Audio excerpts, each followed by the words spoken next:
choisi Jésus pour guider ma vie. Mon bien-aimé Jésus, il est à moi, je suis à lui. J'ai choisi Jésus pour guider ma vie. Mon bien-aimé Jésus, il est à moi, je suis à lui. J'ai choisi Jésus pour guider ma vie. Mon bien-aimé Jésus, il est à moi, je suis à lui. J'ai choisi Jésus pour guider ma vie. Mon bien-aimé Jésus, il est à moi, je suis à lui. En marchant dans les chemins, dans les rues, observant tous les... C'est bon. On laisse.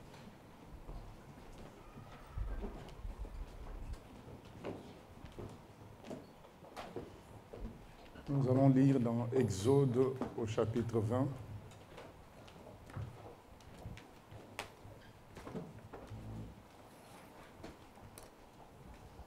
Exode chapitre 20, verset 7.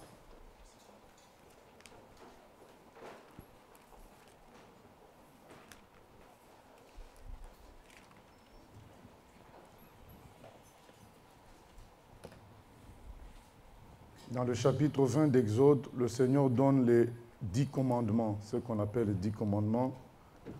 Et nous allons citer un des commandements. Je crois que pour certains même, ils ne connaissaient pas ce commandement. Parce que dans la vie chrétienne, en général, les gens finissent par s'habituer à une série de choses et oublient le reste. C'est pourquoi le Seigneur a dit dans Matthieu 4,4, « L'homme ne vivra pas seulement de pain, mais de toute parole. » Donc dans la Bible, il n'y a pas qu'une partie de commandements ou de conseils dont il faut prendre, qu'il faut considérer. Il faut considérer tout. Et on a souvent tendance à considérer seulement une partie. C'est pourquoi de temps à autre, le Seigneur veut nous faire goûter les autres parties de la parole. Notamment ce commandement du verset 7, parce que nous savons qu'il ne faut pas adorer les faux dieux, il ne faut pas adorer les statues. On sait qu'il ne faut pas voler, il ne faut pas tuer. Mais nous allons lire maintenant le verset 7. Un commandement du Seigneur, tu ne prendras point le nom de l'Éternel ton Dieu en vain, car l'Éternel ne laissera point impuni celui qui prendra son nom en vain. La particularité de ce commandement, c'est qu'il est suivi d'une menace, alors que dans les autres, la menace n'est pas immédiate. Donc elle est générale. Si on n'obéit pas au commandement du Seigneur, on est sous la malédiction. Mais là, avec ce commandement, il y a une menace directe. Donc dans le commandement même, tu ne prendras point le nom de l'Éternel, ton Dieu, en vain, car l'Éternel ne laissera point impuni celui qui prendra son nom en vain. Donc il y a une menace directe. Dans la Bible, rien n'est fait au hasard. Donc quand il y a une menace directe comme ça veut dire que le Seigneur veut insister, veut appuyer sur le fait qu'il ne faut pas faillir à la chose. Il faut vraiment faire attention. Parce que la menace est liée au commandement lui-même. Ça veut dire que notre vie en dépend. Ce n'est pas un ordre général des choses, mais c'est vraiment quelque chose qui est attaché à nous. Attention, ne prends pas le nom de Dieu en vain. Attention, parce que tu risques d'être puni. Alors que tout péché, bien sûr, amène à la mort, mais ce commandement en particulier est suivi d'une menace, et donc on doit prendre ça au sérieux. À tel point, ça doit nous servir de leçon, que les Juifs qui ont les premiers reçu ce commandement ne citent pas le nom que Dieu leur avait donné. Parce que quand Moïse avait demandé à Dieu, quel est ton nom pour que j'annonce à ton peuple, le Seigneur a donné YHWH.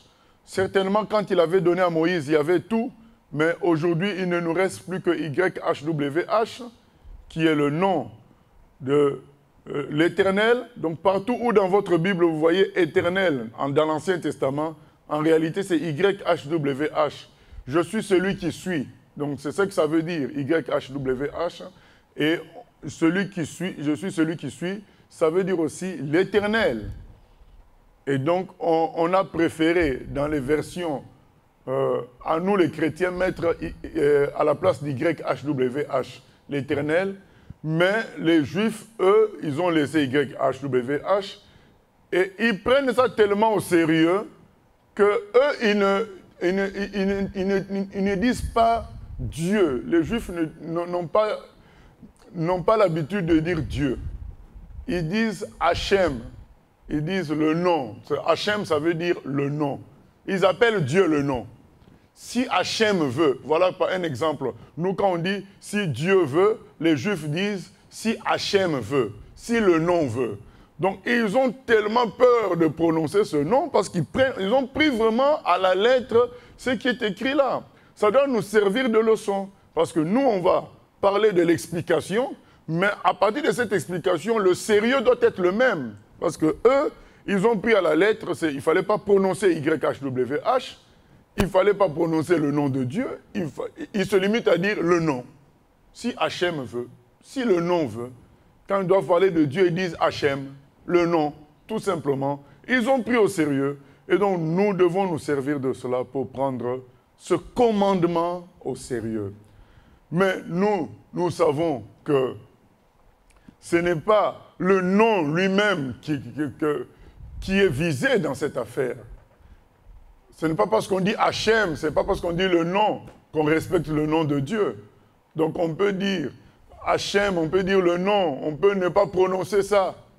Dire celui qui est l'Éternel. Ce n'est pas ça qui est le plus important, même si ce n'est pas négligeable.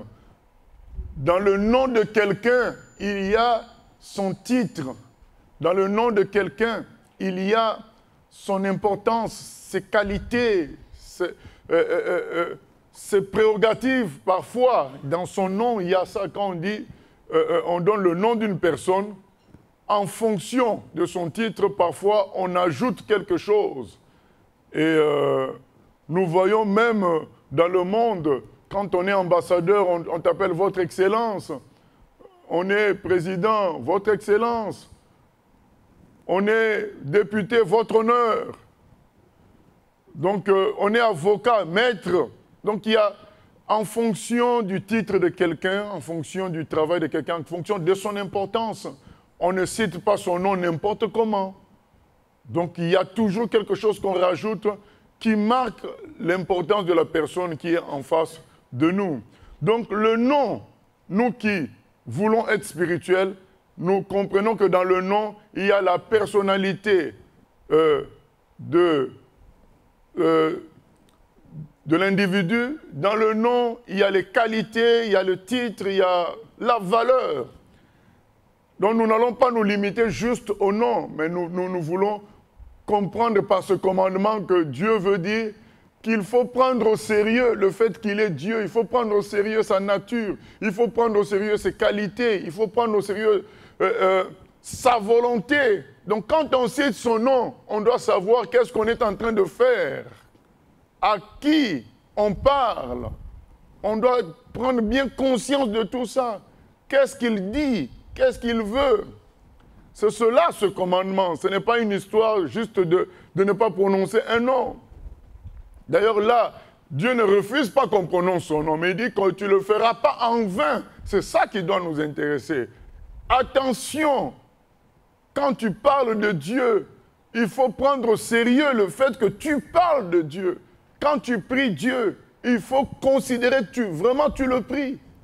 Il ne faut pas faire des formules rapides, machinales. donc, habituel. Avec le temps, tu commences à prononcer le nom de Dieu, tu commences ça devient même pour certains des exclamations. Il y en a lorsqu'ils ils se cognent quelque part, ils citent le nom de Dieu. Ou bien ils disent Jésus. Mais non, mais c'est devenu une exclamation. Attention, on commence là à prononcer le nom de Dieu en vain. Et il y en a quand ils parlent de Dieu, ils ne prennent pas conscience que c'est le Dieu Tout-Puissant.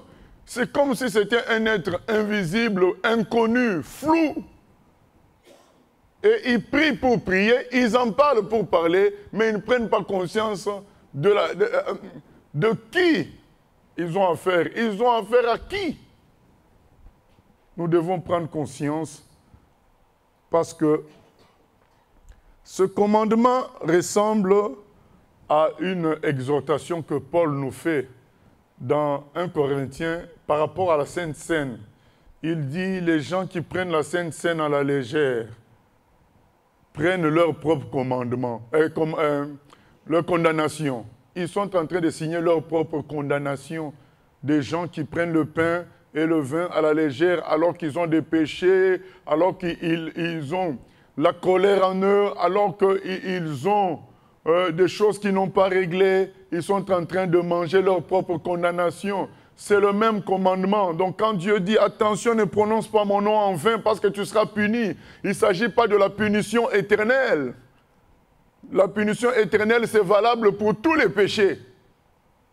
C'est valable pour tous les péchés. Moi, je lis ce commandement, à cette exhortation de Paul, à cet avertissement de Paul. Quand tu prends la Sainte Seine, attention, parce que si tu ne considères pas l'œuvre accomplie par Jésus à la croix, si tu ne considères pas qu'il est venu pour nous sauver de notre corps de péché, si tu ne considères pas qu'il est venu pour nous donner une nouvelle nature, pour nous donner un avenir qui ressemble, un état qui ressemble à celui de Dieu, si tu ne considères pas tout ça, et pour te remettre en question, tu es en train de manger ta propre condamnation. Et là, il dit, si tu prononces mon nom en vain, tu viens, tu parles, mais tu ne considères pas dans quel état tu es, tu ne considères pas qui Dieu est, tu es en train de prononcer ta propre condamnation.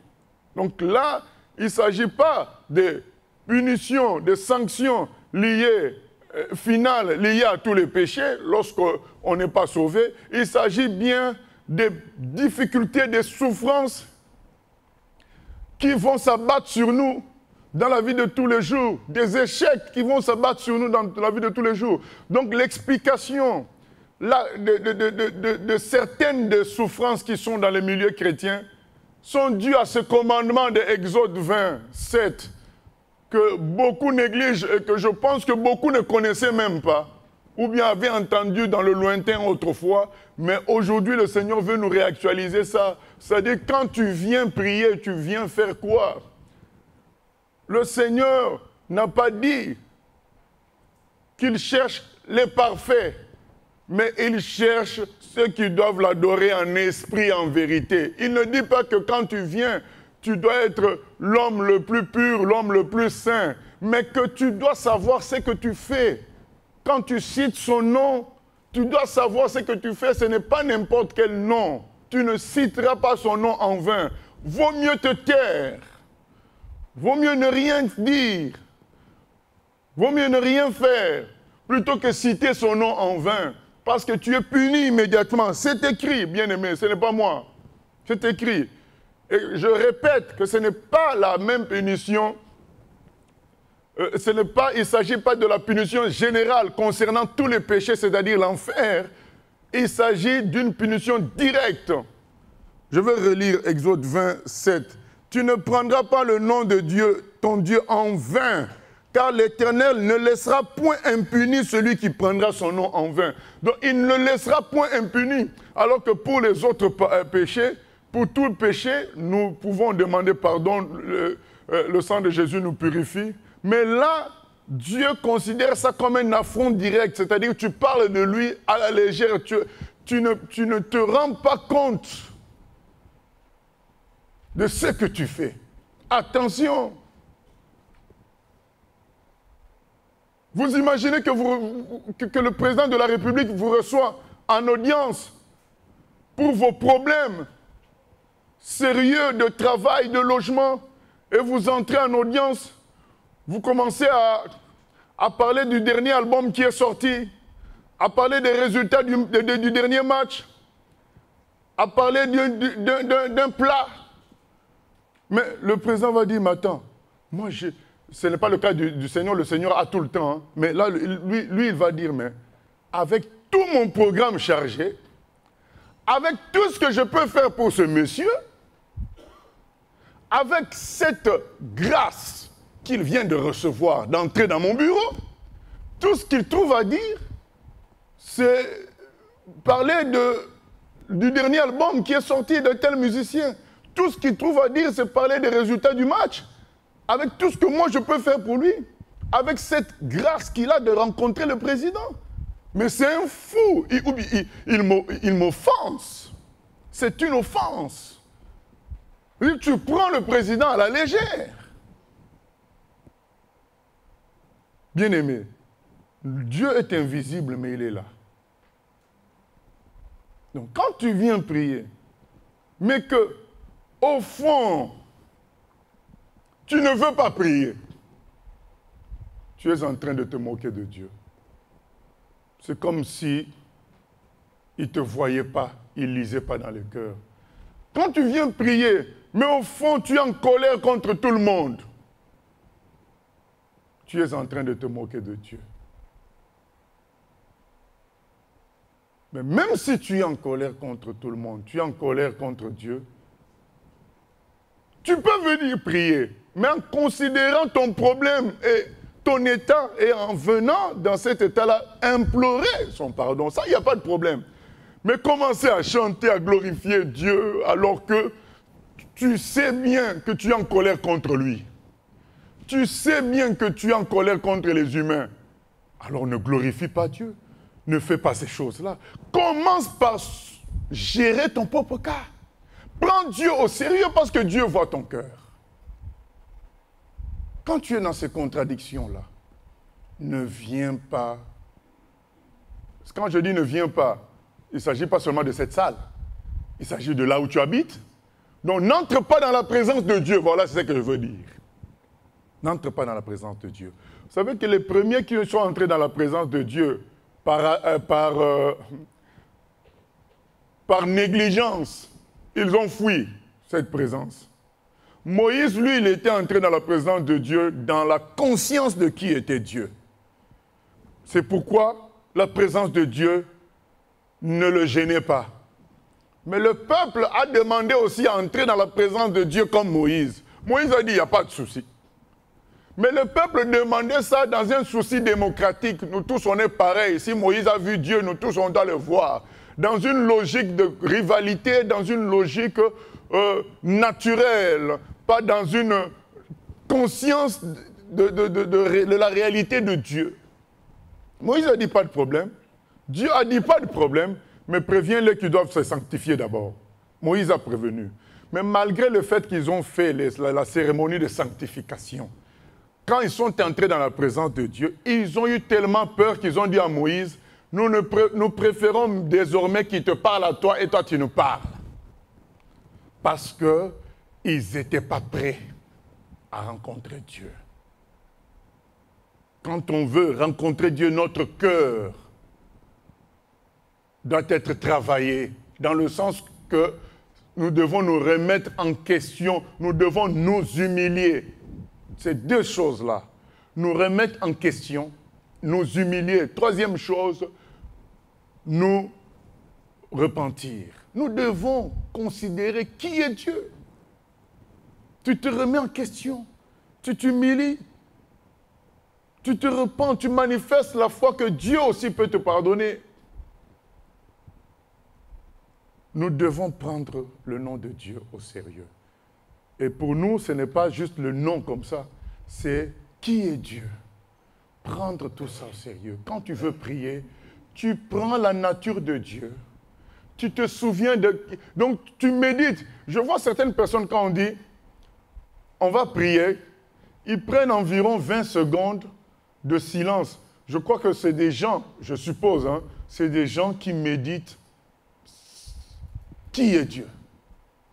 Pendant les 20 secondes, ils se mettent en position, en condition, par rapport à ce qu'ils pensent de Dieu, ils se mettent en condition. Dieu est grand. Certains trouveront ça religieux, mais c'est important de ne pas prendre le nom de Dieu en vain. Avant de prier, il y a comme un souvenir qui vient en toi, une pensée qui vient en toi de savoir, Dieu c'est qui? Dieu, il me voit. Il connaît mon cœur. Il sait ce que je pense.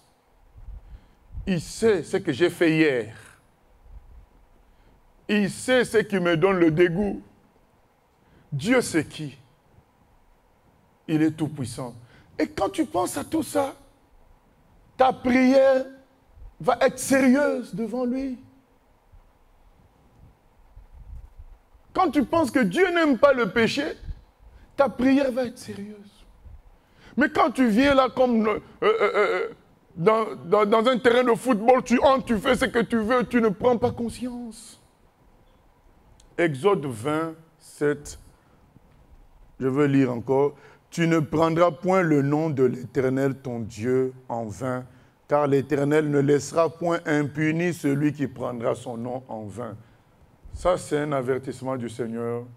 Revoyons notre façon de prier, notre façon de suivre le Seigneur. C'est du sérieux. Dieu voit tout. C'est du sérieux, bien-aimé.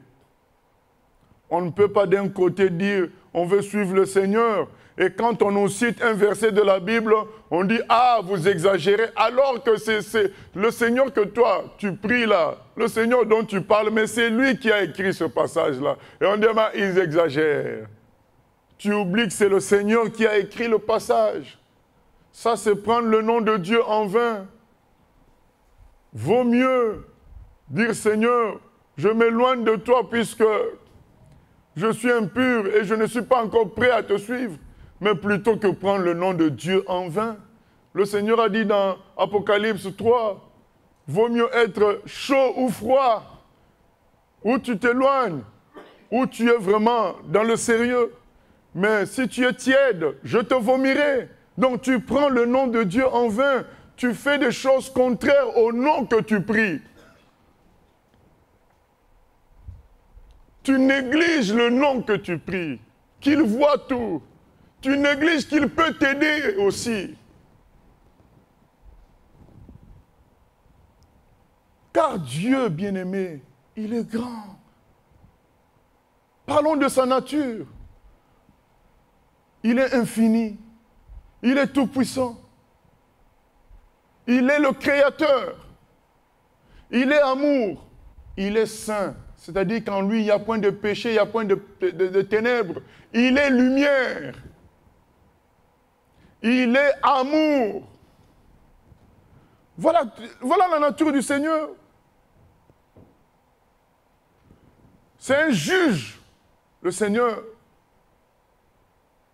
Mais c'est aussi le sauveur. Il a aussi le titre de sauveur. Il est tout ça.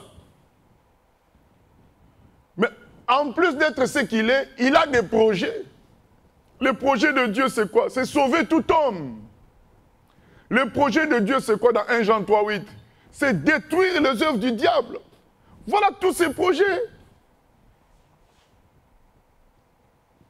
Et Dieu a exprimé son projet où? Dans sa parole. Donc la Bible, c'est le projet de Dieu. La Bible décrit qui est Dieu. Donc tout ça doit être considéré quand on s'approche de Dieu. Si on ne considère pas tout ça, on tombe sous le jugement à cause de Exode 27. Tu prononces le nom de Dieu en vain. Prenons un exemple pour nous aider dans Luc 18. Luc 18. Nous connaissons l'exemple. Verset 9. Il dit encore cette parabole en vue de certaines personnes se persuadant qu'elles étaient justes et ne faisant aucun cas des autres. 2 hommes montèrent au temple pour prier. L'un était pharisien et l'autre publicain. Le pharisien debout priait ainsi en lui-même. « Ô Dieu, je te rends grâce de ce que je ne suis pas comme le reste des hommes, qui sont ravisseurs, injustes, adultères, ou même comme ce publicain. Je jeûne 2 fois par semaine. Je donne la dîme de tous mes revenus. Le publicain, se tenant à distance, n'osait même pas lever les yeux au ciel, mais il se frappait la poitrine en disant, « Ô Dieu, sois apaisé envers moi, qui suis un pécheur. » Je vous le dis, celui-ci descendit dans sa maison justifié, plutôt que l'autre. Car quiconque s'élève sera abaissé, et celui qui s'abaisse sera élevé. Amen. Les 2 ont prié. Les 2 ont prié. Mais Jésus a dit, il n'y a que le 2e qui a été justifié. Pourquoi le 2e a été justifié? Parce qu'il a pris au sérieux le nom de Dieu. Il a pris au sérieux la nature de Dieu. Donc il disait à Dieu, « Oh Dieu, sois apaisé envers moi qui suis un pécheur. » Parce qu'il a pris conscience que Dieu est saint. Dieu est pur. On ne doit pas s'approcher de lui avec le péché. Il a pris conscience de ça. Mais il savait aussi que Dieu est sauveur et qu'il est bon et qu'il veut sauver. Et donc, il s'approchait à cause de l'amour de Dieu qui veut sauver tout homme. Mais en même temps, il était conscient qu'il ne doit pas s'approcher. Et devant ça, il utilise l'amour de Dieu pour dire « Aie pitié de moi, parce que je ne peux pas m'approcher de toi. » Parce que je suis un pécheur. Il savait que Dieu connaissait son cœur. Il a pris Dieu au sérieux, qu'il était amour. C'est pourquoi il vient quand même prier. Mais qu'il était saint, qu'il était pur. Alors il déclare, je ne peux pas m'approcher de toi, je suis un petit, je suis un pécheur. Mais en même temps, il ne s'est pas caché devant Dieu parce qu'il sait que Dieu voit tout. Alors que l'autre, il a fait l'éloge de ses exploits spirituels, oubliant que Dieu voyait au cœur, oubliant que Dieu était amour. Dieu n'est pas là pour mettre les hommes les uns contre les autres en disant « je suis mieux que les autres, il disait « je suis même mieux que ce publicain qui est à côté ». Il a oublié la nature de Dieu. Dieu n'aime pas les orgueilleux. Il est écrit dans la parole du Seigneur, Dieu résiste aux orgueilleux. Il fait grâce aux humbles. Donc ce monsieur est venu avec tout son orgueil en face de Dieu. Mais moi, je suis parfait, Dieu. Tout le monde fait le mal, sauf moi. Mais Dieu dit, bon, d'accord, tu es puni, tu n'es pas justifié.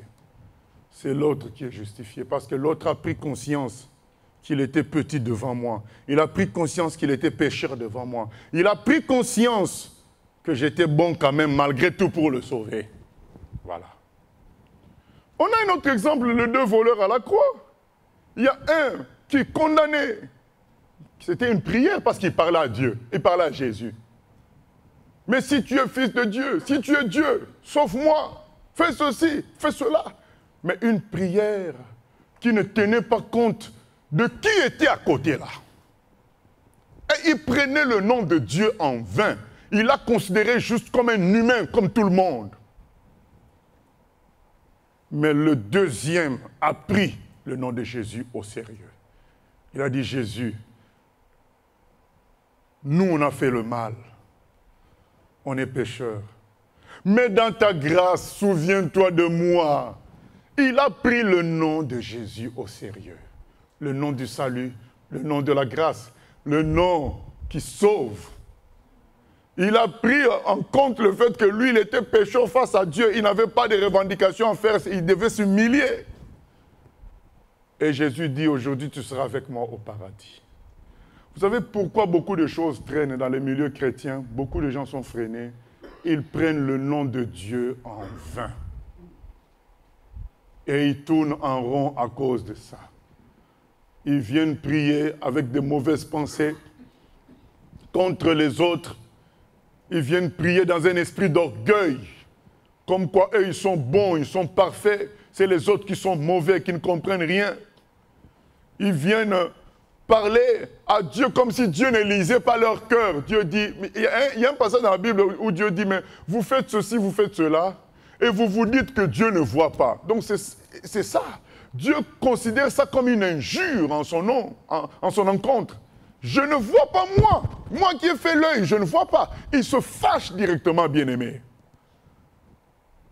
Ce n'est pas moi qui écris ce commandement, bien-aimé. Ce n'est pas moi qui ai écrit ça.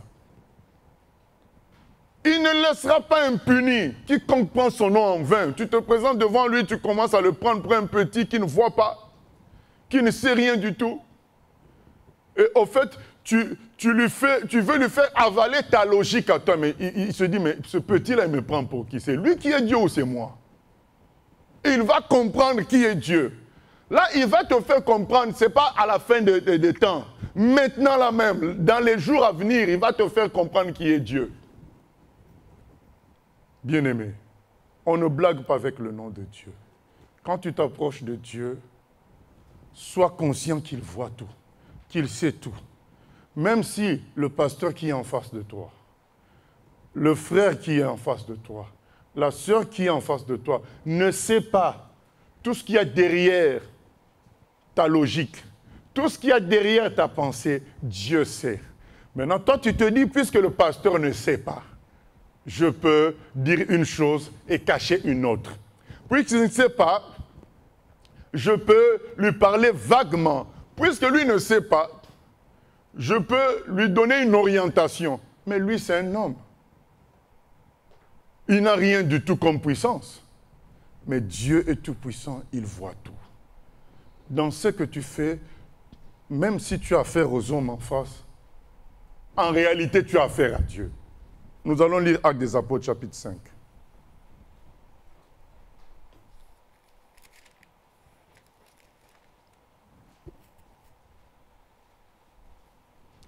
Mais un homme nommé Ananias et avec Saphira, sa femme, vendit une propriété et retint une partie du prix, sa femme le sachant.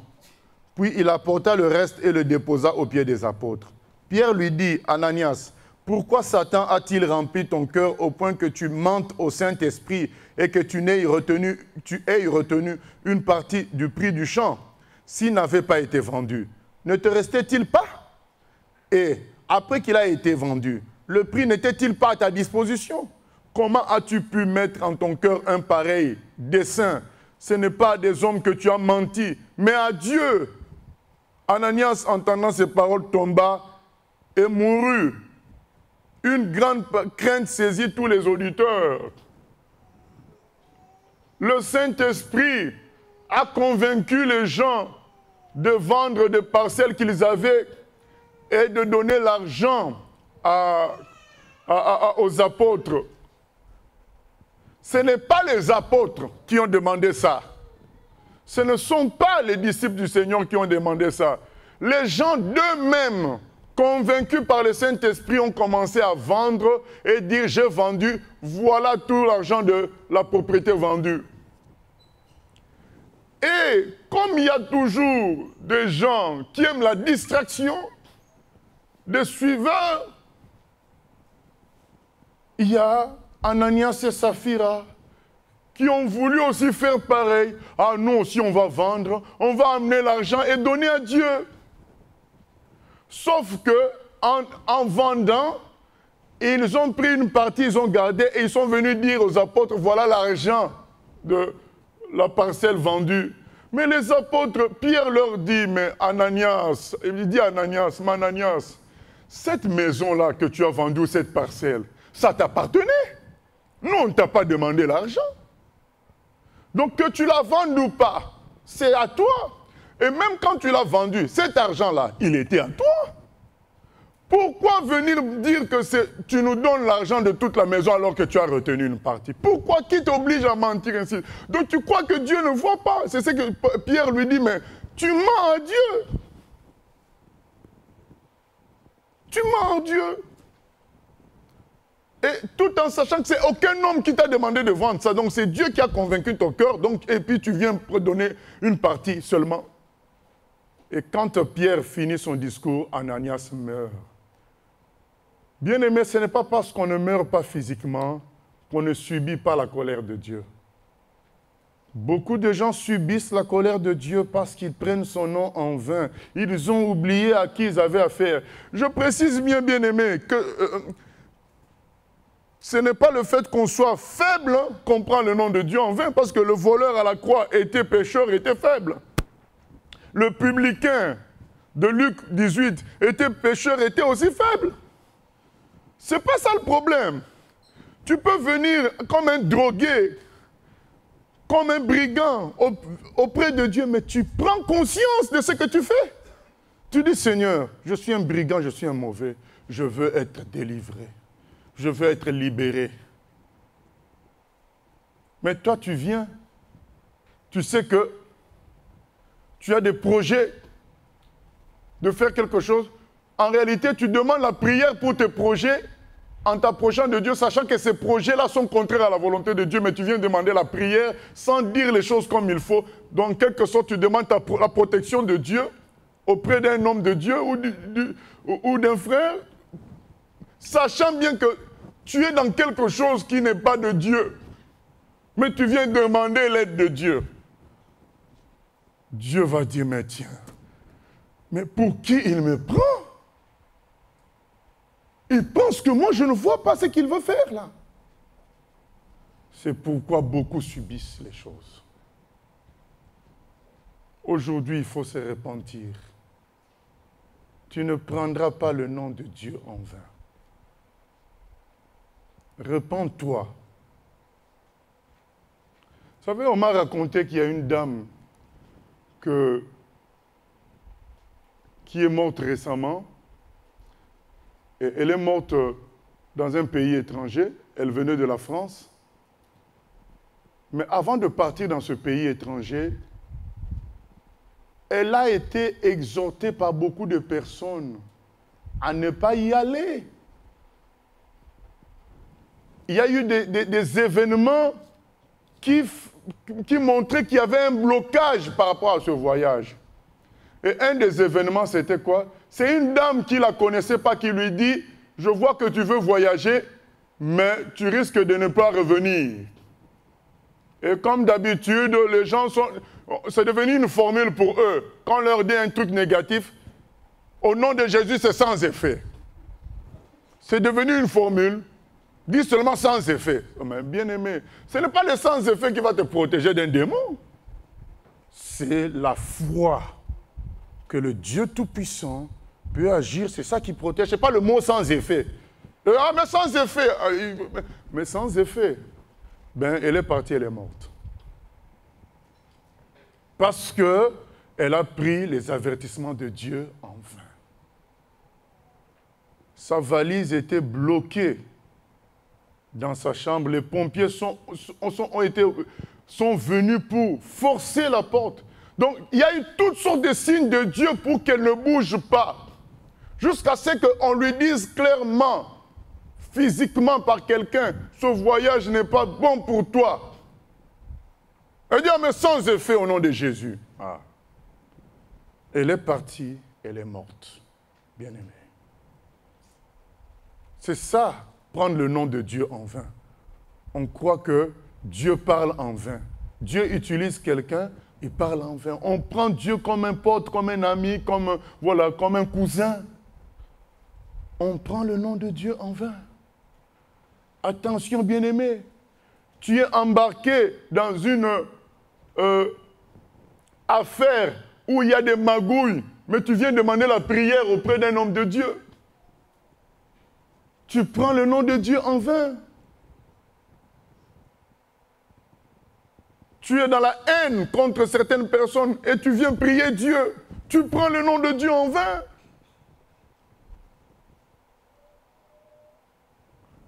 Tu es dans la confiance en toi-même comme si tu étais Dieu. Donc tu prends le nom de Dieu en vain quand tu viens le prier. Dis, mais oui, mais puisque tu fais confiance en toi-même, pourquoi tu viens me prier? On ne prendra point le nom de l'Éternel en vain. L'Éternel, comme c'est écrit, ne laissera pas impuni celui qui prend son nom en vain. Bien-aimé, on ne peut pas classifier le péché, hein, mais il y a des choses qui choquent plus, mais le péché reste le péché parce que ça pollue tout l'être. Mais il y a des choses qui choquent Dieu terriblement. Que quelqu'un ait volé une banane quelque part, et c'est un péché qui amène à l'enfer. Mais que quelqu'un prenne Dieu pour quelqu'un qui ne voit pas. Prenne Dieu pour quelqu'un qui n'est pas présent alors qu'il est présent. Tu fais des choses, tu cites son nom, c'est comme s'il n'était pas là. Il dit, mais donc lui, il considère que je n'existe pas. Ça, c'est plus choquant. C'est plus choquant. Parce que celui qui a pris la banane peut demander pardon. Peut dire j'ai péché. C'est le cas de 2 voleurs à la croix. Il y a un qui a reconnu que c'était un brigand, mais l'autre continue à faire des théories de philosophie pour prouver que c'était normal son état de brigand. Et que Dieu, s'il était Dieu, il n'avait qu'à le sauver. Il prenait Dieu pour un petit. Il jugeait Dieu. Il y a des gens qui jugent Dieu. Ils sont en train de prendre le nom de Dieu en vain. Toi, tu peux juger Dieu. Tu connais Dieu. Il y a des gens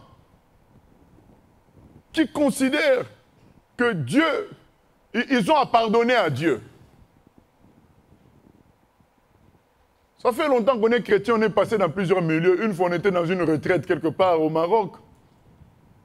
Il y a une dame qui donne son témoignage. À l'époque, on était des jeunes chrétiens. Elle dit que j'ai fini par pardonner à Dieu. J'ai dit, bien aimé, je ne connaissais pas grand-chose. Je me dis, mais comment quelqu'un peut pardonner à Dieu? On commence à s'amuser. Voilà, je ne connaissais pas la Bible comme il faut, mais je me suis dit, mais comment quelqu'un peut se permettre de dire qu'il a pardonné à Dieu? La Bible nous montre que Dieu ne fait aucun péché. En lui, il n'y a point de ténèbres, il n'y a point de péché. Il n'y a point d'erreur. Bien-aimé, même si tu n'as pas compris, tu souffres de ce qui t'arrive. Jamais ne prends le nom de l'Éternel en vain pour le juger, ni le condamner. Pleure. Tu peux pleurer devant lui. Tu peux dire, Seigneur, pourquoi? Mais ne dis pas, Seigneur, tu as tort. Ça, c'est prendre le nom de Dieu en vain. Ne dis pas, Seigneur, tu te trompes. Maintenant, il y a des gens qui diront, mais moi, je ne dis pas tu te trompes. Je ne dis pas que tu as tort. Mais ton attitude, tes prises de position, tes actes montrent que tu condamnes Dieu. Parce que tu t'opposes à ce que Dieu t'a demandé de faire. Je donne l'exemple de Samuel qui a dit à Saül qu'il fallait éliminer tout le produit qu'il gagnerait, tout le butin qu'il aurait gagné après la guerre. Saül a gardé les grosses vaches, les taureaux en bonne santé, les brebis en bonne santé, il les a gardés. Et Samuel dit, mais je t'avais dit quoi? Oui, mais tu m'avais dit de tout tuer, mais là j'ai gardé pour sacrifier à Dieu. Mais Samuel dit, mais non, il fallait obéir à l'ordre de Dieu. Toi, tu veux quoi? Que Dieu est bête quand il t'a donné cet ordre-là? Il ne sait pas qu'on doit le sacrifier des animaux. Lui, il t'a dit de dévouer à interdire, c'est-à-dire d'éliminer. Et on veut faire raisonner Dieu. Il dit que, mais non, comprends que ça va servir à telle chose. Dieu dit, mais non. Toi, tu es plus intelligent que moi. Est-ce que tu connais l'avenir? Avant que tu naisses, et Samuel a dit à Saül, mais toi, tu n'étais rien du tout. Moi, j'ai fait de toi. Dieu t'a fait roi. Et tu veux faire réfléchir Dieu. Comme beaucoup lisent la Bible, ils disent, mais là, il y a un problème. Au lieu de dire, là, je ne comprends pas, voilà, j'ai un souci, ils disent, il y a un problème. Non, c'est toi qui as un souci, tu ne comprends pas. Sois humble. Demande l'explication à Dieu. Ne commence pas à dire, mais là, il y a des soucis dans la Bible. Hein. Non. Là, moi, j'ai des soucis. Hein. Je ne comprends pas ça. Voilà. Bien-aimé. Toi, tu peux être plus intelligent que Dieu. Qui a fait les cieux et la terre? Qui t'a créé? Maintenant, votre excuse, c'est toujours quoi? L'excuse des humains. Ah oui, mais c'est les hommes qui ont écrit. Oui, mais Dieu est capable d'utiliser les hommes à la perfection. Il est tout puissant. Voilà, rapidement, nous allons citer les qualités de Dieu et la manière de s'approcher de lui par conséquence. Dieu est saint. Il est tout puissant. Il est saint plutôt. Il est pur. Et donc, quand on s'approche de lui, on doit prendre ça en compte. On doit prendre ça en compte. Vous vous imaginez un médecin qui va entrer dans la salle d'opération avec une bouteille de whisky et puis avec les vêtements d'hier, sales. Bien-aimé, c'est les infirmières qui vont le chasser à coups de karaté, bien-aimé. Mais qu'est-ce que... C'est la salle d'opération. Dans la salle d'opération, on entre propre, tout doit être aseptisé. Voilà. Donc qu'est-ce qu'on fait avant d'entrer dans la salle d'opération? On passe par le processus de stérilisation, de purification, tout ce qu'on veut. Et donc quand tu veux t'approcher de Dieu, sache que c'est la salle d'op là-bas. Salle d'opération. Tu dois passer par où? Il y a des hommes qui chantent le chant. Are you washed in the blood, in the cleansing blood of the Lamb? Donc, est-ce que tu as été lavé par le sang de l'agneau pour rentrer là? Pour entrer dans la présence de Dieu, nous entrons par le rideau du sang de l'agneau. Tu passes purifié par le sang de l'agneau et tu peux parler maintenant. C'est ça, la présence de Dieu. D'abord par le sang de l'agneau. Ainsi, tu es pur et tu peux parler. Mais venir avec tes exploits, oh, moi j'aime Dieu, ça ne compte pas tout ça. Car Dieu est pur et saint. Quand tu t'approches de lui, sache qu'il n'accepte pas le péché dans sa présence. Alors qu'est-ce que tu fais? Tu fais comme le monsieur, le publicain de Luc 18. Il dit, Seigneur, je ne peux pas m'approcher de toi. Je suis impur. Et nous nous ajoutons à cette prière, mais à cause du sang de Jésus, qui me purifie, je peux maintenant m'approcher de toi et te parler. C'est ça, bien-aimé. Dieu est saint. Il faut tenir compte de cela quand on veut s'approcher de lui. Dieu est amour. Il ne faut pas l'oublier non plus. Pour dire je suis mauvais, je suis mauvaise, je reste dans mon coin, Dieu ne m'acceptera pas. Ah non, Dieu est amour, il veut sauver. Il est écrit, nous sommes sauvés par grâce. C'est un cadeau de Dieu. Pourquoi tu veux mériter un cadeau? Un cadeau, on ne le mérite pas, c'est un cadeau. Pourquoi tu veux t'obliger à commencer à faire beaucoup de bien, après là tu vas commencer à venir vers Dieu? Non, Dieu dit, viens tel que tu es, par sa grâce, il peut, si toi tu le désires, si tu désires changer de vie, il peut te purifier et te donner une force nouvelle, la puissance pour vaincre le mal. Il ne te demande pas de venir à lui parfait, tel que tu es, mais dans le souci de qui il est. Tu viens tel que tu es, mais tu sais que Dieu n'aime pas ce que tu es. Tu sais que Dieu est tout puissant aussi pour te changer. Et quand tu viens comme ça, tu dis, Seigneur, à cause du sang de Jésus, je viens te demander de me changer. Tel que je suis sans rien à moi, sinon ton sang versé pour moi. Tu viens tel que tu es, mais tu dis, c'est le sang de Jésus qui me permet de m'approcher de toi. Vous savez, ça, le diable n'aime pas ça. Vous savez, le diable était en colère de voir le voleur à la croix partir au ciel comme ça. Un grand voleur, bandit, crucifié, à la dernière minute, il part au ciel. À cause de tel que je suis, sans rien à moi. Le voleur a dit, je n'ai rien.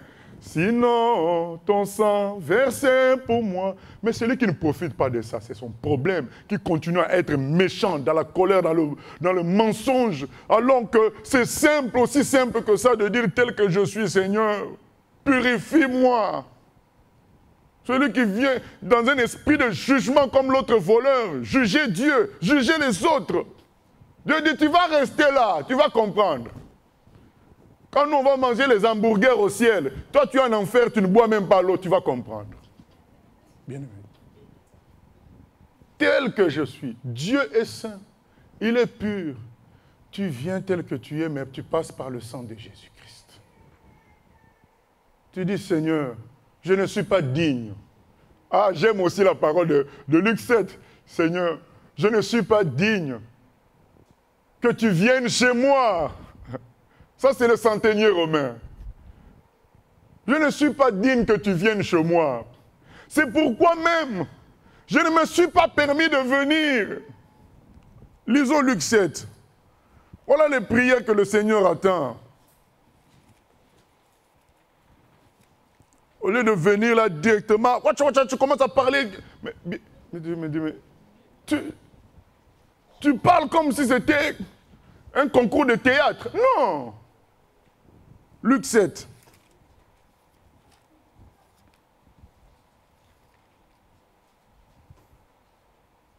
Après avoir achevé tous ses discours devant le peuple qui l'écoutait, Jésus entra dans Capernaum. Un centenier avait un serviteur auquel il était très attaché et qui était malade, sur le point de mourir. Ayant entendu parler de Jésus, il lui envoya quelques anciens des Juifs pour le prier de venir guérir son serviteur.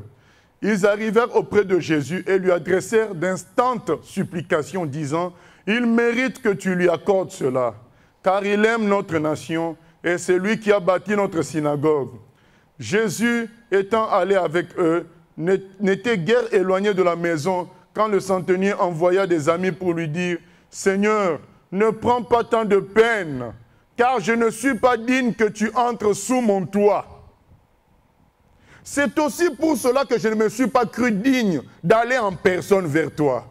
Mais dis un mot et mon serviteur sera guéri. Amen. Alors, quelle est la réponse du Seigneur? Verset 9. Lorsque Jésus entendit ces paroles, il admira le centenier. Même finissons la prière du centenier. Elle est tellement belle, il ne faut pas la couper. Verset 8. Car moi, qui suis soumis à des supérieurs, j'ai des soldats sous mes ordres. Et je dis à l'un, va, et il va. À l'autre, viens, et il vient. Et à mon serviteur, fais cela, et il le fait. Lorsque Jésus entendit ces paroles, il admira le centenier et se tournant vers la foule qui le suivait, il dit, je vous le dis, même en Israël, je n'ai pas trouvé une aussi grande foi. De retour à la maison, les gens envoyés par le centenier trouvèrent guéri le serviteur qui avait été malade. Amen. Guéri. Parce que la prière, c'est la prière que Dieu attend. C'est la prière que Dieu attend. Seigneur, je ne suis pas digne, mais à cause de ton amour, à cause du sang de Jésus, je me permets de venir te parler. Et tu as le cœur total, transparent, tu dis tout. Mais quand tu parles à Dieu en te disant, je peux le tromper, et tu crois, parfois quand tu te confies en quelqu'un d'autre, tu ne dis pas tout, tu fais les zigzags, mais le Seigneur dit, mais il ne comprend pas que c'est de moi qu'il s'agit là. Cet homme qui est en face de lui n'est qu'un homme. Ça pouvait même être qu'une photo. Mais c'est à moi qu'il est en train de s'adresser. Dieu dit, mais il me prend pour rien du tout. Il est en train de prononcer mon nom en vain. Ne prononçons pas le nom de Dieu en vain, bien-aimés. Dieu est amour, on l'a dit, grâce. Il nous sauve par grâce, on doit savoir ça. Approchons-nous de lui dans cet esprit de grâce. Ne cherchons pas à faire des exploits avant de nous approcher de lui. Approchons-nous de lui humblement et demandons la purification de nos péchés. Dieu est présent, bien-aimés, quand nous avons réunion, Dieu est présent. Quand nous prions, Dieu est présent. Il y a des gens qui prient tout le temps avec le portable à côté. Bien-aimé, est-ce que tu peux parler avec le président Hollande ou tout ça avec ton portable en train de faire des textos? Il y a des gens qui prient, qui sont en train de se parler. En même temps, on est en prière, ils se parlent, ils discutent. Et il y a des gens qui oublient que Dieu connaît aussi l'heure. Ils pensent que Dieu est à l'heure du Bangladesh. On a dit réunion à 20h, eux ils viennent à 20h45. Ils ont créé leur propre heure. Dieu dit, mais on s'était donné rendez-vous à 20h45. Ah oui, mais à 20h plus tôt. Mais oui, mais je n'avais pas encore fini le maquillage. Ah, mais Dieu dit, bon d'accord, dans ce cas, le maquillage n'a qu'à te sauver. Bien aimé. Non! Dieu connaît l'heure.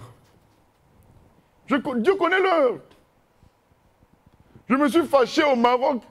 Il y a un frère qui a voulu retarder la prière parce qu'il n'avait pas encore mangé. Mais attends, tu savais que c'était à telle heure? Maintenant que tu n'as pas encore mangé, tu veux retarder de 15 minutes. J'ai failli exploser. Dieu, il faut le prendre au sérieux, il est présent. Il ne faut pas faire comme s'il n'était pas là. Ou nous sommes en prière, tu veux jouer la star par ta voix ou bien par ton chant. Mais non, quand on est avec Dieu, dans la présence de Dieu, il n'y a qu'un seul qui est sur le trône, c'est Dieu lui-même. Donc sois tranquille. Il y en a qui veulent prier plus que tout le monde, chanter plus fort. Mais non, tu n'es pas la star. C'est Dieu qui est le roi des rois. Vous savez, moi je suis conscient que j'énerve les gens quand je parle. Mais je n'ai pas le choix, c'est la vérité. Parce que Dieu seul est grand. Voilà, je ne suis pas en train de parler d'un homme, je suis en train de parler de Dieu. Donc quand on est dans sa présence, il faut être sérieux. Il faut que l'homme s'humilie, que Dieu soit considéré. C'est clair. Et quand on a donné rendez-vous à Dieu, il faut respecter l'heure. Et quand on est en retard, il faut déjà... Donc avant d'entrer, tu demandes pardon déjà. Ah oui. Mais tu ne peux pas être tranquille, voilà. Certains viennent même en retard, ils commencent à faire d'abord des bisous aux gens. Mais non, mais bien aimé, tu es venu en retard, demande d'abord pardon et commence à servir l'Éternel. Dieu est sérieux. Il faut le prendre au sérieux. Tu ne prononceras pas le nom de Dieu en vain. C'est clair, bien-aimé. Dieu est présent, même si on ne le voit pas, il est présent. Il dit dans sa parole, dans Matthieu 18, je crois au verset 20, là où 2 ou 3 sont réunis, en son nom, il est là, au milieu d'eux. Donc il faut prendre ça au sérieux, bien-aimé. Il faut qu'on apprenne ça à nos enfants. Parfois on se dit, ah mais c'est des enfants, ils n'ont qu'à déranger. Non, quand on est en train de prier, nous sommes tous concentrés sur le Seigneur. Et les enfants prennent parfois des positions qui sont inadéquates. Il faut qu'on les redresse toujours. Il ne faut pas qu'on se fatigue. C'est pour leur bien. Souvenez-vous d'Exode 27. Si quelqu'un prend le nom de Dieu en vain, il est puni. Bien-aimé, c'est avec souffrance que je vous le dis. Parce que je suis conscient de combien les gens subissent à cause de ce verset-là. Ce n'est pas un verset que, comment enseigner pour venir dire quelque chose. Non, c'est venu de Dieu, bien-aimé. Ne prenons pas le nom de Dieu en vain. Ne laissons pas les enfants prendre le nom de Dieu en vain. Parce que quand ils seront grands, ils continueront comme ça. Ils continueront. On ne demande pas de les amener à la conversion forcée, pas du tout. S'ils sont dans la prière avec nous, qu'ils soient sérieux comme nous. C'est tout ce qu'on demande. Dieu est tout-puissant, bien-aimé. Quand on le prie, on doit considérer sa toute-puissance. Quand on est en communion avec lui, on doit considérer sa toute-puissance.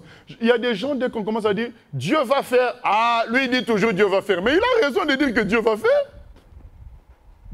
Nous, on n'est pas dans son cœur pour savoir que c'est une formule. Si quelqu'un répond toujours Dieu est tout-puissant, il va faire, nous devons être heureux de cette réponse-là, même si on a peu de foi. Mais se moquer des gens qui disent tout le temps, Dieu va s'en occuper, Dieu va faire, c'est pas bon. Donc nous remettons en question la toute-puissance de Dieu. Dieu est tout-puissant. Et il y a des gens qui sont toujours à mettre des bémols.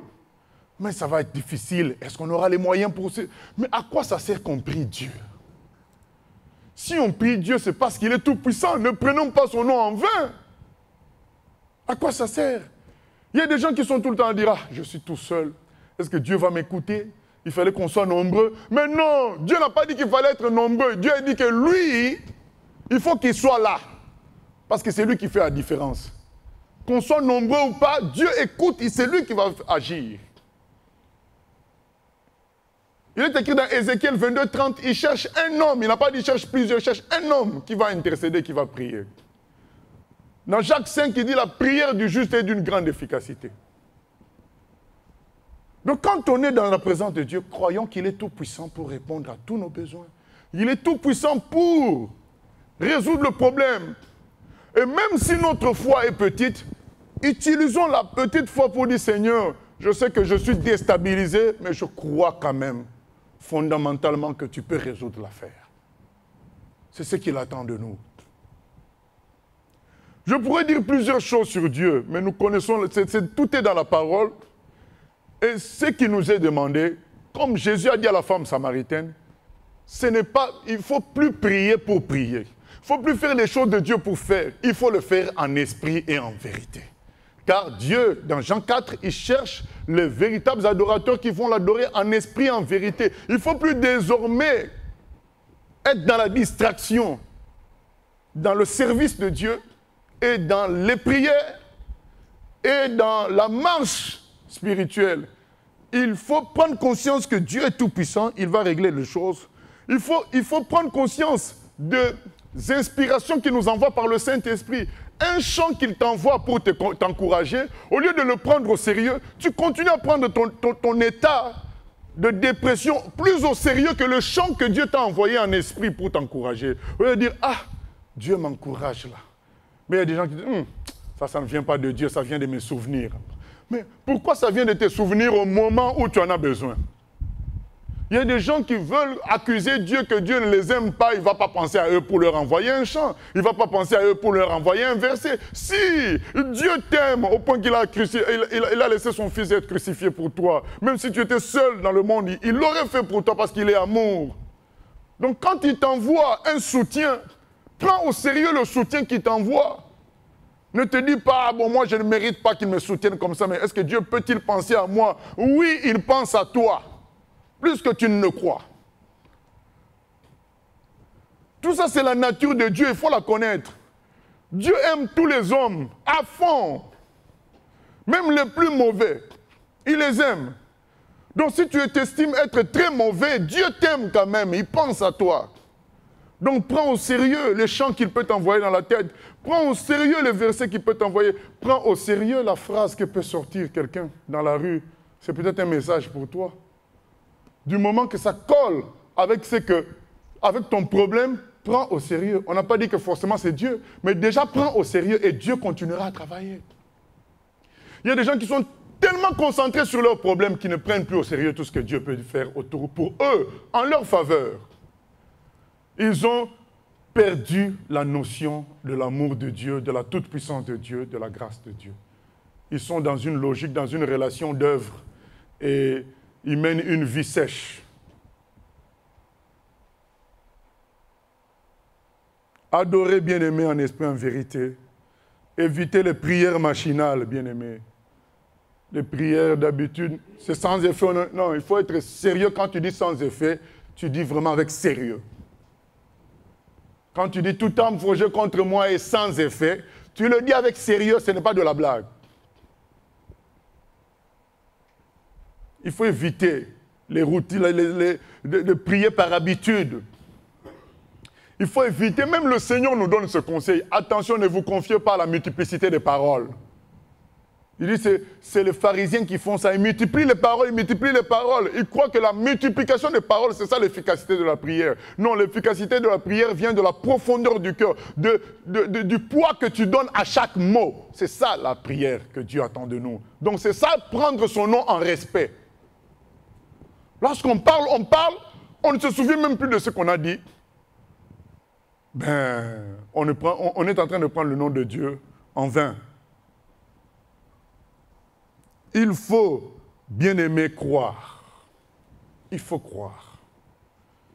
Quand on s'approche de Dieu, on doit croire. Lisons Hébreux 11, 6.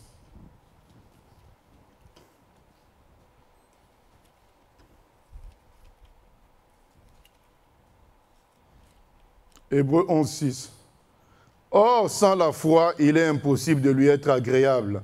Car il faut que celui qui s'approche de Dieu croit que Dieu existe et qu'il est le rémunérateur de ceux qui le cherchent. Celui qui s'approche de Dieu doit croire. Sinon, il n'est pas agréable à Dieu. Sinon, il est en train d'offenser Dieu.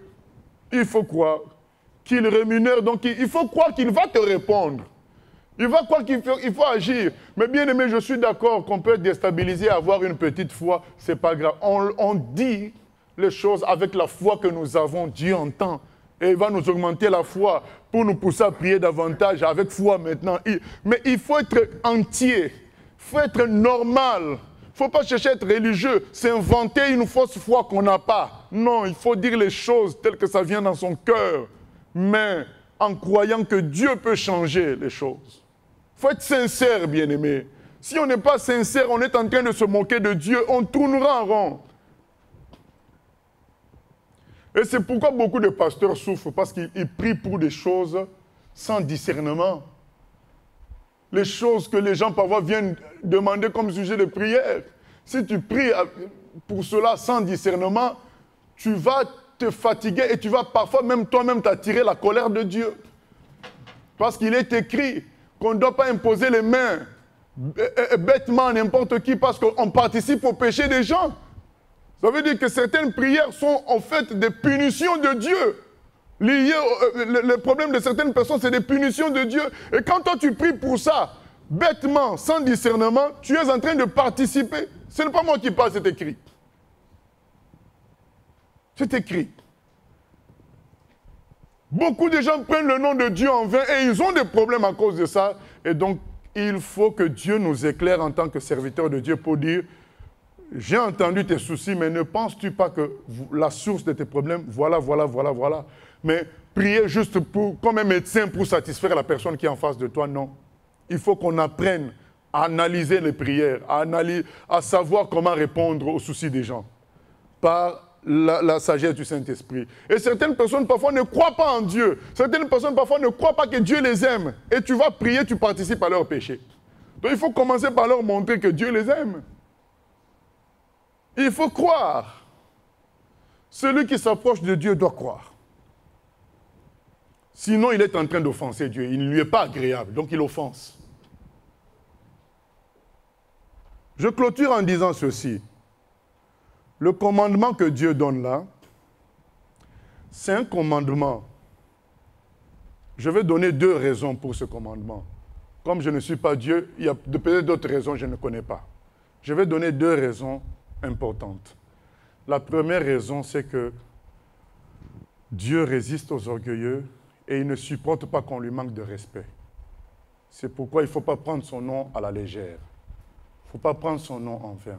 Il ne supporte pas qu'on le rabaisse au niveau d'un humain ou d'un faux Dieu. Il dit dans Ésaïe 42, 8, lisons Ésaïe 42, 8.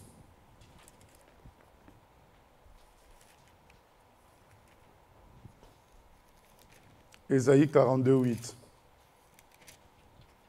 Je suis l'Éternel, c'est là mon nom, et je ne donnerai ma gloire à un autre, ni mon honneur aux idoles.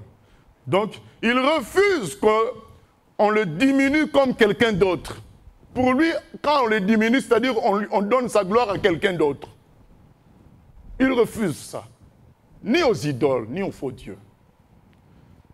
Donc il faut qu'on ait la conception maximum de Dieu, sinon c'est une offense. Ça ne veut pas dire qu'on a des difficultés. On n'aura pas des difficultés. On a des difficultés, mais Dieu doit rester dans notre conception comme tout-puissant, capable de tout, bon, amour, pur. Donc il doit rester ce qu'il est vraiment dans nos têtes. Sinon c'est une offense à Dieu. Mais la deuxième raison est pour notre avantage. Dieu, au fait, par ce commandement, il permet qu'à chaque fois qu'on va s'approcher de lui, on soit tellement sérieux qu'il nous bénisse. Qu'on soit sérieux et qu'on vive sa gloire. Qu'on soit sérieux et qu'on vive son amour. Au fait, c'est nous qui sommes bénis par ce commandement. C'est pourquoi David dit, ouvre-moi les yeux que je contemple les merveilles de ta loi, dans le psaume 119. C'est-à-dire, le commandement de Dieu, ce sont des merveilles. Au début, ça donne l'impression que ça nous fait peur. Mais quand Dieu, le Saint-Esprit t'explique, tu te rends compte, mais c'est pour nous, c'est un avantage. Désormais, quand je vais commencer à prier Dieu, je vais être sérieux, je vais avoir la foi, je veux savoir qu'il m'aime.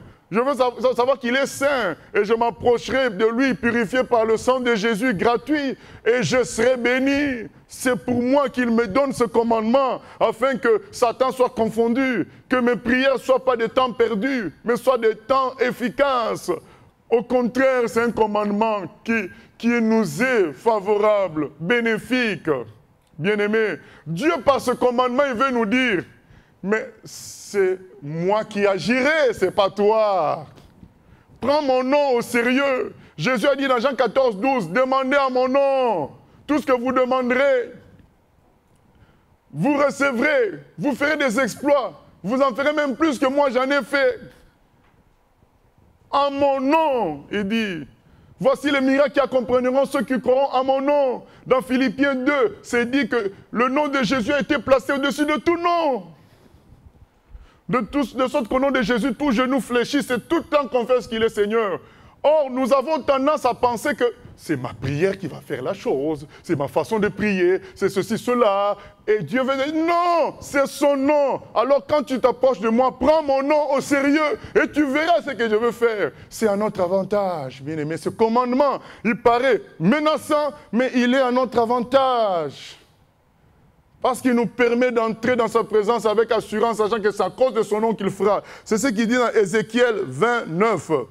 Ézéchiel 29, il dit ceci. Néanmoins, j'ai agi par égard pour mon nom, afin qu'il ne soit pas profané aux yeux des nations parmi lesquelles il se trouvait, et aux yeux desquelles je m'étais fait connaître à eux, pour les faire sortir du pays d'Égypte. Donc Dieu a agi à l'égard pour son nom. Donc c'est pourquoi quand on entre dans sa présence, il faut que ce soit son nom qui soit élevé. Il faut qu'on adore Dieu vraiment tel qu'il est. Il ne faut pas qu'on chante puisque tout le monde est en train de chanter, tout le monde est en train de prier. Il faut que quand tu chantes, tu penses vraiment à Dieu tout ce qu'il est. Et tu le chantes dans cet esprit-là. Parce que c'est pour son nom qu'il va agir. Et par son nom aussi. C'est un commandement agréable. Parce que ça fait de l'homme petit et Dieu grand. Et on peut venir tout petit devant lui, le Dieu grand va agir. Parce que j'ai mis son nom au-dessus.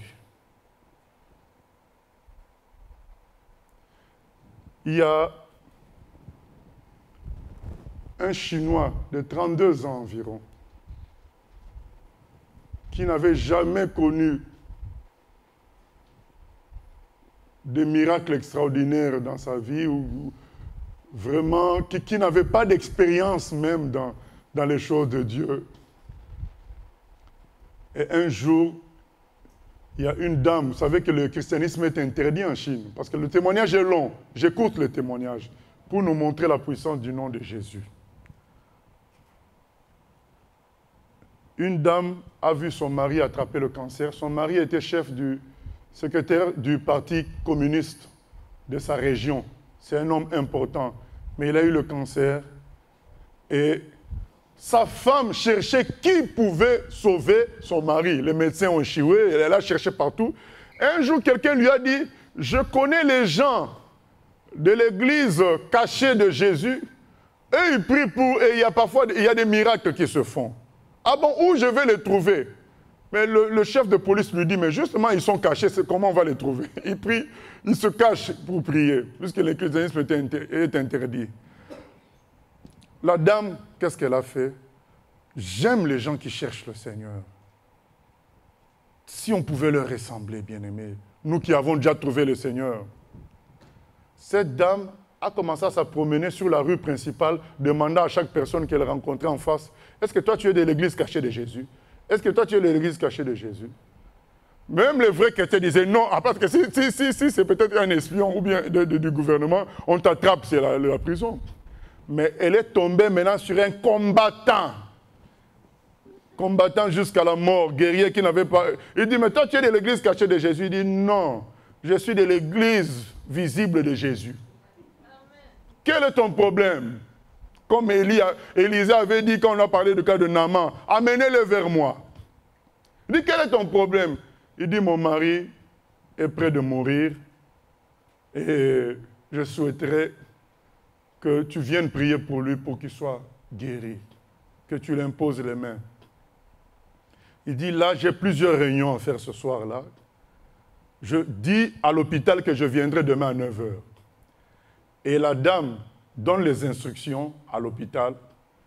Le monsieur viendra à 9h. On lui dit, mais il est déjà mort là maintenant.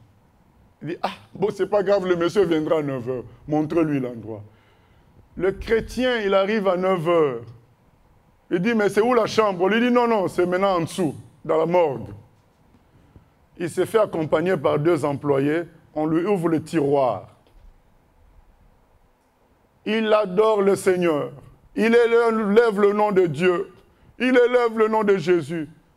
Et il s'en va. Le lendemain, il leur dit, je reviendrai encore demain à 9h. Remettez-le dans le tiroir. Remettre dans le tiroir, c'est-à-dire c'est frigorifié. Hein? Ah, remettez dans le tiroir. Le lendemain, il vient à 9h encore. Il fait encore... Mais là, il n'y avait pas que 2 personnes, il y avait plusieurs personnes qui ont entendu. Mais il y a un type qui est venu quand même prier pour le monsieur. Ils sont venus, nombreux. Un certain nombre plutôt. Il entre, il prie, il chante. Et puis il dit au monsieur qui était mort, il dit que je sais que tu entends tout ce que je dis. Est-ce que tu peux faire un clin d'œil? Le monsieur fait un clin d'œil. Eh bien, c'est pas fini. Il dit, remettez-le dans le tiroir, je reviendrai demain à 9h. Ah, mais je sais que nos chrétiens actuels sont en train déjà de chauffer, mais ils n'avaient qu'à les ressusciter une fois pour toutes. Là. Mais il les remet encore à la mort. Mais oui, il n'y a pas de méthode, c'est le nom de Jésus qui compte. Et on va savoir pourquoi lui il faisait ça. C'est quelqu'un qui n'avait pas d'expérience. Vous savez pourquoi il faisait ça?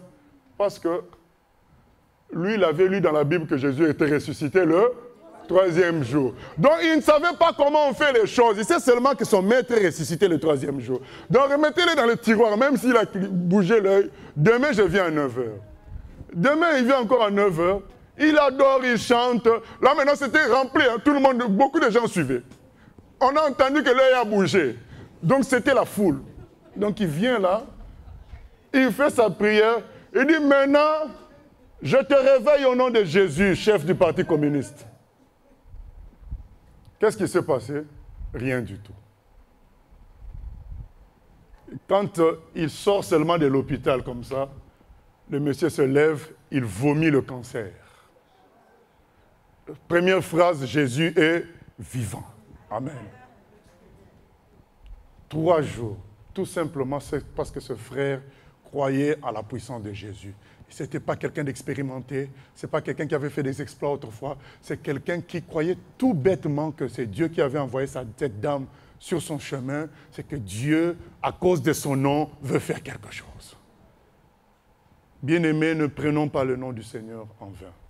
C'est à notre avantage. Que Dieu nous bénisse. Amen. Seigneur, merci de nous aider à redevenir sérieux avec toi dans la façon de te servir. Même si nous sommes faibles, Seigneur, toi tu es tout puissant. Aide-nous, Seigneur, à prendre au sérieux ton nom. Et lorsqu'on s'approche de toi, vraiment que nous puissions nous approcher avec foi, avec détermination, que nous puissions nous approcher avec humilité, sachant que tu es saint, tu es pur, que nous puissions nous approcher nettoyés par le sang de Jésus-Christ, Seigneur, et non pas nous approcher avec des doutes immenses comme si c'est nous qui allons régler nos problèmes, que nous puissions faire confiance en ton nom, Seigneur. Ô Éternel des armées, aide-nous. Béni soit ton nom, Seigneur.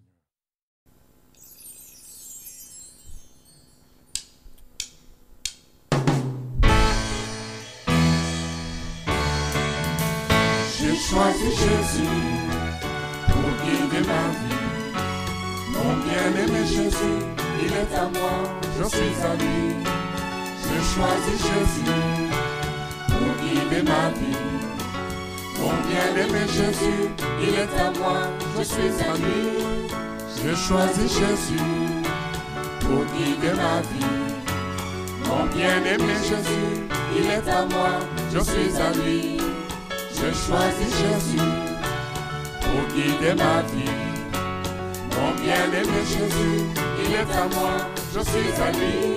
En marchant dans les chemins, dans les rues, observant tous les passants, chacun suivant sa propre voie.